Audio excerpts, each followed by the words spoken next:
When I became a new mom, it felt like my whole world changed. And I think so many moms can relate to feeling that same way. But there was a lot of challenges I dealt with as a new mom, a lot of things I didn't know. See, I became pregnant 3 months after I got married. It was a surprise pregnancy. So I didn't envision, what my life would be like as a mom, expectations I had or things like that. It didn't really come to my mind because I had only been married for 3 months. I even got from the library this book called Pregnancy for Dummies. Yes, I did read that book because there was just so much I did not know. And I was almost 23 when I had my daughter. My first daughter was 2011, a different time. Since then, there's so much more content on YouTube, on social media, encouraging new moms. But 11 years later, I have an 11-year-old daughter and an 8-year-old son. I'm ready and want to make a video encouraging new moms. So I want to share with you things that I did as a new mom that I'm really glad I did, but a lot of things that I wish that I had known that would have given me more peace as a new mom. So first thing I want to speak to you about is realize that you are totally normal if adjusting to motherhood is hard for you. Becoming a mom is one of the greatest gifts any woman could experience in life. And if you are a mom, then you know that God will give you the strength for the journey. But that doesn't mean that becoming a mom is going to be easy. I think many of us as women have images in our mind of these picturesque views of what it should be like to be a mom, like that we should be able to do all the things, cook beautiful meals, keep our house perfectly clean, always look nice and presentable, have perfectly well-behaved children. And then we're thrown into the reality of new motherhood, and there's nothing that can truly prepare you for that. I think parenthood is just something you learn a lot as you go because you can't totally prepare for it. But you are so normal if this is a difficult adjustment for your life, in your life. And I want to speak on a few things that were specifically difficult for me that I really wish someone had told me, like, this is okay if this is hard for you. The first thing that I remember that was a challenge for me was the noise. I remember hearing my daughter cry a lot, was struggling going to sleep, all that, and that really wearing on my nerves.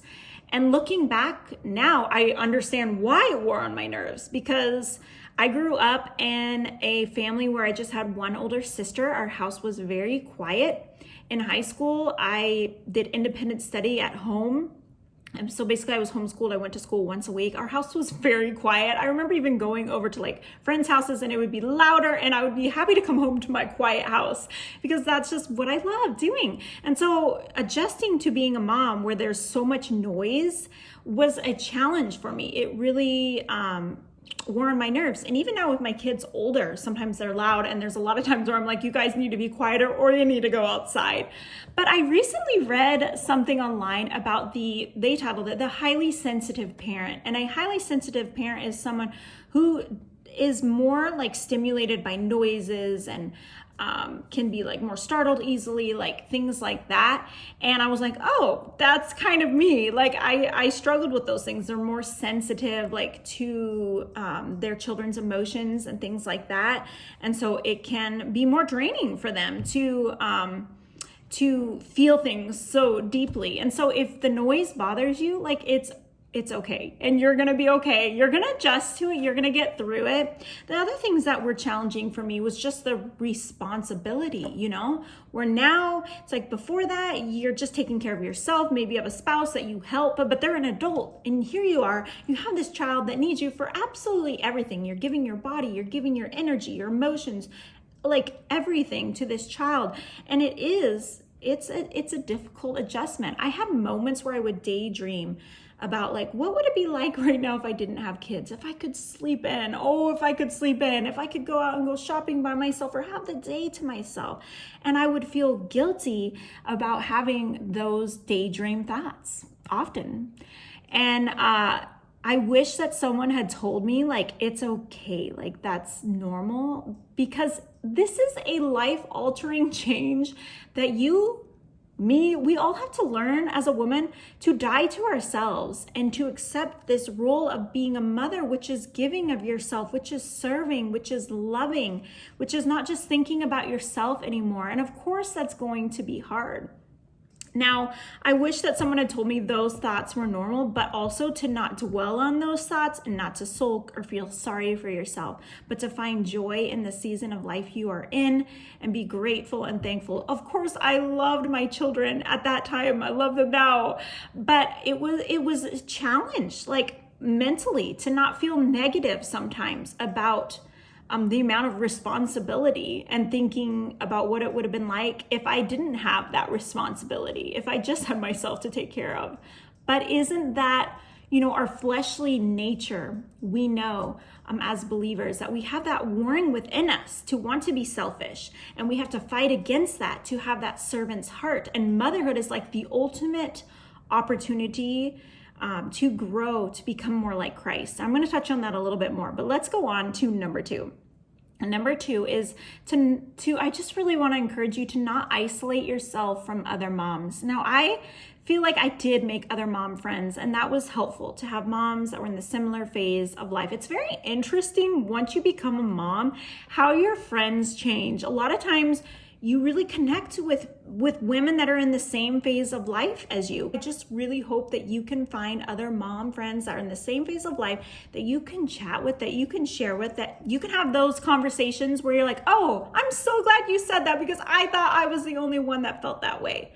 I do remember a moment as a new mom where I did isolate myself, and I look back and I wish I could just have told little Molly back then, almost 23 years old, like it's okay, it's gonna be okay. I remember having my in-laws come and visit us after I had my daughter, and she was probably a few weeks old, and going in the back bedroom to nurse because I was embarrassed to nurse out in public. You're just adjusting to this whole new thing of breastfeeding, and it feels kind of embarrassing, at least it did for me in public. And I wish I hadn't felt that way so much. I wish that I had been more brave and confident, because I just remember sitting in the back bedroom kind of feeling bad for myself that I wasn't out there with everybody else. The other thing that I want to talk about in number 3 is to let yourself rest and accept this as a slow season in your life. You know how they say sleep when your baby sleeps? I want to encourage you, like, if you're tired, to do that. I was so tired during my first pregnancy, and I took naps a lot, and that's okay. Don't ever feel guilty about taking naps, because sleep is an incredible way that we rejuvenate our body, not only physically, but mentally and emotionally. And if we're always thinking like, no, I should be cleaning up the house, I should be doing the laundry, I should be doing this or that, then we are rejecting what our very body might be needing in that moment. And when I talk about accepting this as a slow season in your life, what I mean by this, and I know every woman is different, so I'm just speaking from my own experience. As a new mom, I was not pursuing great goals for myself, big things I wanted to do, like, challenges I had for myself. Like, I was just making it through each day. And if that is you right now, if that's kind of like your kind of way you work, you like a slower pace, and maybe you're feeling overwhelmed as a new mom, it's okay. It's okay to accept it as a slower pace in life. And don't compare yourself to other moms that are farther down the road, and other moms that maybe they're in the same season, but their life looks different, because you have to realize that every mom is completely different. Some moms may have more outside help from others. Other moms may have less. And so you just have to accept what works for you with your personality, with your energy level, all of those things. And it's okay if, like, the first 4 years, 5 years of your life as a new mom is not filled with a lot of goals or pursuits that you're doing. I would encourage you to find things that you can do as a hobby to just find enjoyment in your life. I remember when my daughter was like about 2 years old, thinking, I need like a hobby or something to do. And the hobbies that I had done before kids, I couldn't really do then because my lifestyle was different. I would play bass on worship team at our church. I'm like, I couldn't do that as a mom of a baby or a little one. And so I had to discover like what were my new hobbies, and finding a new hobby, it took me a while to figure that out, but brought me more joy in my life. So I really hope you can find that as well. Something that you just love doing, that works with your lifestyle, not something that goes against, like makes it difficult for you as a mom, but just like fits into your lifestyle of like being home more and all of those things. Number 4 I want to share with you is don't feel guilty about taking breaks when allowed, but don't make breaks your life. I worded that way because I really want to touch on this topic of taking breaks. There are moms that never get breaks because they feel bad about leaving their kids for a few hours. And then there are moms that live for the breaks in their life, and like they do a lot of things without their kids because I don't know why.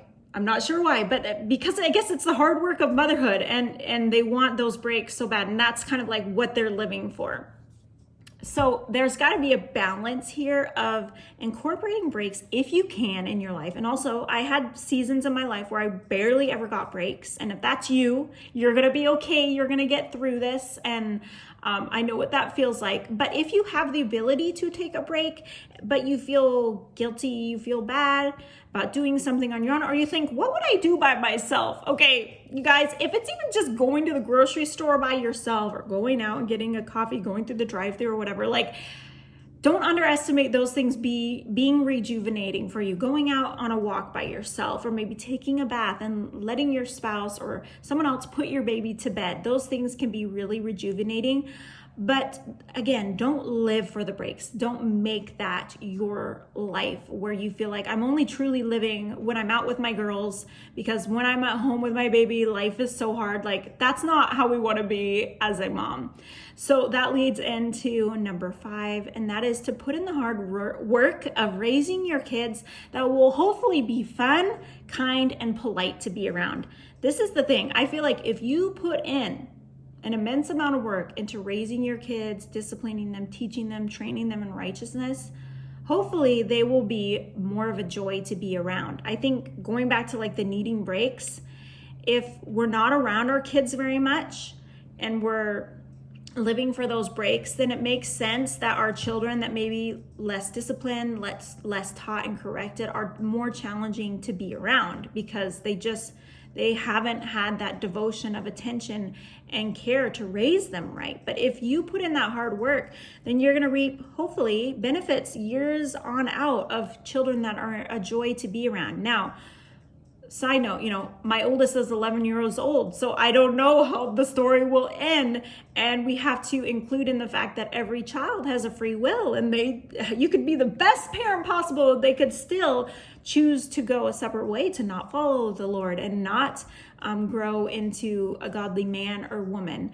But I think we have to try to put in that work and pray for our children that they would be raised, that they would grow into someone that is kind and polite and loves Jesus. So last point, and this is what I hope will encourage you the most, is to accept the beautiful process of you becoming a new woman. Now, with any change in life, there's things that you give up, right, for a change in life. And I think as motherhood, it's okay to mourn over what your life was, but to look forward to the future with expectation and hope and joy of what is to come. And that's something I wish someone had, spoken that over me. Like, the woman that you're going to be in 10 years from now, like, you're going to be so thankful for what God brought you through. Because one gift I see of God allowing me to become a mom at a young age, at almost 23 years old, was that God began this process of making me more mature, more of a servant's heart, and closer to the Lord. Like, it definitely was the beginning of this huge change in my life. And I'm like so thankful for God ordaining that to be the time for me to become a mom. Like, that I started that journey then and not now. And everybody's story is different. So if you're an older mom, maybe you're becoming a mom in your 30s or 40s, like, God has so much for you in advance too. But I just want you to know that this is a beautiful, glorious process of you becoming more conformed to the likeness of Jesus Christ. And your children are an absolute gift. Becoming a mom is an absolute gift. There are so many women that wish they could be a mom that maybe can't become a mom or are struggling to become a mom. And we have to view things through the lens of God's word, that children are a blessing, that they are a gift, that they are heritage from the Lord. And my children have brought me the most joy, other than following Jesus. They brought me the most joy in my life. And I'm so thankful for them. And I'm thankful for what God's going to teach me in the next 10 years of parenting. But I just want you to know that, like, if you are like me and you're struggling to adjust to this motherhood life, it's going to get better. And I pray that over time, you will just begin to embrace the joy of motherhood. Just keep leaning into Him, praying and trusting Him in this season. And God's got good things in store for you. So that's all I have to share with you guys. Thanks for watching. See y'all next week. Bye, guys.